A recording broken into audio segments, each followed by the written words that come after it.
വീണ്ടും ചൈതന്യം വരുന്നു. ദൈവത്തിൻ്റെ പരിശുദ്ധാത്മാവ് ആഴമായി ഇടപെടുന്ന ദൂത്. ഉൽപ്പത്തി പുസ്തകം 45 അധ്യായം 27 വാക്യം. യോസഫ് തങ്ങളോട് പറഞ്ഞ വാക്കുകളൊക്കെ അവർ അവനോട് പറഞ്ഞു. തന്നെ കയറ്റിക്കൊണ്ടു പോകുവാൻ യോസഫ് അയച്ച രഥങ്ങൾ കണ്ടപ്പോൾ അവരുടെ അപ്പനായ യാക്കോബിന് വീണ്ടും ചൈതന്യം വന്നു.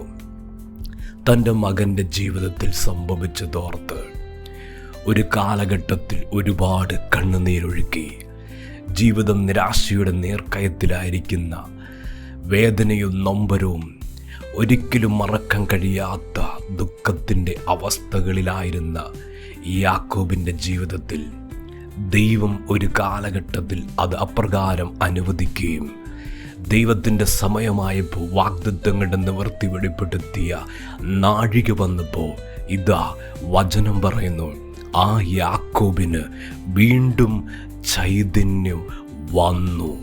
ഏതു വിഷയത്തിലാണ് വീണ്ടും ചൈതന്യം വന്നത്? താൻ കേട്ട ദുഃഖവാർത്ത, ആ വിഷയത്തെ ദൈവം സന്തോഷ വാർത്തയാക്കി ജീവിതത്തിൽ യാക്കോബിൻ്റെ കാതുകളിൽ ആ ശബ്ദം കേൾപ്പിച്ചപ്പോൾ അകത്തളങ്ങളിൽ യാക്കോബിൻ്റെ ജീവിതത്തിൻ്റെ ഹൃദയതലങ്ങളിൽ സന്തോഷവും ആനന്ദവും ഉടലെടുക്കുന്ന നിലവാരത്തിലുള്ള ദൈവപ്രവൃത്തി യോസഫിൻ്റെ ജീവിതത്തിൽ ദൈവം ചെയ്തു കൊടുത്തത് അത് കണ്ടപ്പോൾ വീണ്ടും ചൈതന്യം വന്നു. പരിശുദ്ധാത്മാവ് കുടുംബങ്ങളോട്, ജീവിതങ്ങളോട് അതിശക്തമായി ദൂത് ഇടപെടുന്നു. ഈ അവസ്ഥ മാറും. ഒരിക്കലും പ്രതീക്ഷിക്കാത്ത ചില വാഗ്ദത്തങ്ങളുടെ നിവർത്തീകരണങ്ങൾ കണ്ണാൽ കാണുമ്പോൾ ചൈതന്യം വരും. ജീവിതത്തിൽ ചൈതന്യമുണ്ടാകും.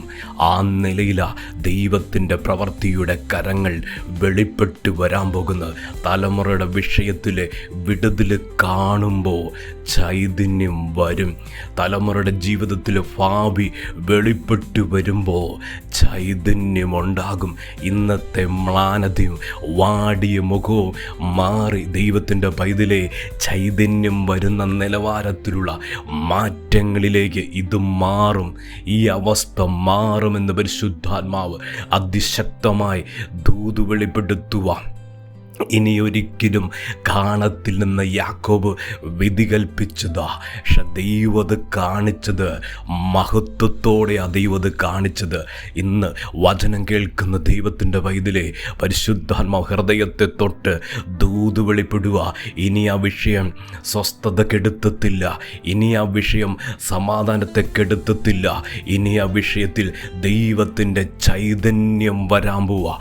ഇന്ന് ഭാരപ്പെടുന്ന, ഇന്ന് ആകുലപ്പെടുന്ന, ഇന്ന് ഒത്തിരി സങ്കടപ്പെടുന്ന ആ വിഷയം ദൈവം ഒരു ചൈതന്യമാക്കി തീർത്ത് അത് കണ്ണാൽ ദർശിക്കത്തക്ക നിലയിലുള്ള ജീവിത സാഹചര്യങ്ങളുടെ മേൽ ദൈവിക വാഗ്ദത്തങ്ങളുടെ ചലനങ്ങൾ സ്വർഗവിധ ആഴമായി വെളിപ്പെടുത്തുന്നു. പരിശുദ്ധാത്മാവ് അതിശക്തമായി ദൂത് കുടുംബങ്ങളോട് ഇടപെടുന്നു.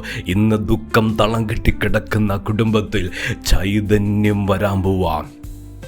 യാക്കോബിൻ്റെ സ്ഥിതി ആ സാഹചര്യത്തിൽ ആഹാരത്തിന് പോലും വകയില്ലാത്ത നിലവാരത്തിൽ ജീവിതസ്ഥിതി ആയിരിക്കുമ്പോൾ കൊട്ടാരത്തിൽ നിന്ന് തൻ്റെ മകനയച്ച രഥങ്ങൾ കണ്ടപ്പോൾ ദൈവത്തിൻ്റെ പൈതലേ, ഇന്ന് കുടുംബത്തിൽ ചിലത് വന്ന് കയറത്തക്ക നിലയിൽ, കുടുംബത്തിൻ്റെ മുറ്റത്ത് ചില നന്മകൾ വെളിപ്പെടുന്ന നിലവാരത്തിൽ അത്ഭുതത്തിൻ്റെ വാതിലുകൾ ദൈവം തുറക്കാൻ പോവുക.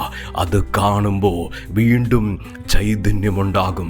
തലമുറയുടെ ജീവിതത്തിൽ ദൈവം ചെയ്യുന്ന പ്രവൃത്തി കാണുമ്പോൾ വീണ്ടും ചൈതന്യമുണ്ടാകും. കരഞ്ഞ വിഷയത്തിൽ ദൈവം തൊടുമ്പോൾ വീണ്ടും ചൈതന്യമുണ്ടാകും. ആ വിഷയം ഇതാ ദൈവം ചൈതന്യമാക്കി തീർക്കുന്നു. ആ നിലയിൽ അത്ഭുതം വെളിപ്പെടാൻ പോകുന്നു. കർത്താവ് സഹായിക്കും. സ്നേഹവാനായ ദൈവമേ, സ്വർഗീയ പിതാവേ, എന്ന് കേൾപ്പിച്ച അങ്ങയുടെ ശബ്ദത്തിനായി സ്തോത്രം, ദൂതിനായി സ്തോത്രം. വചനം തൊടട്ടെ, വിടുതലായി തീരട്ടെ.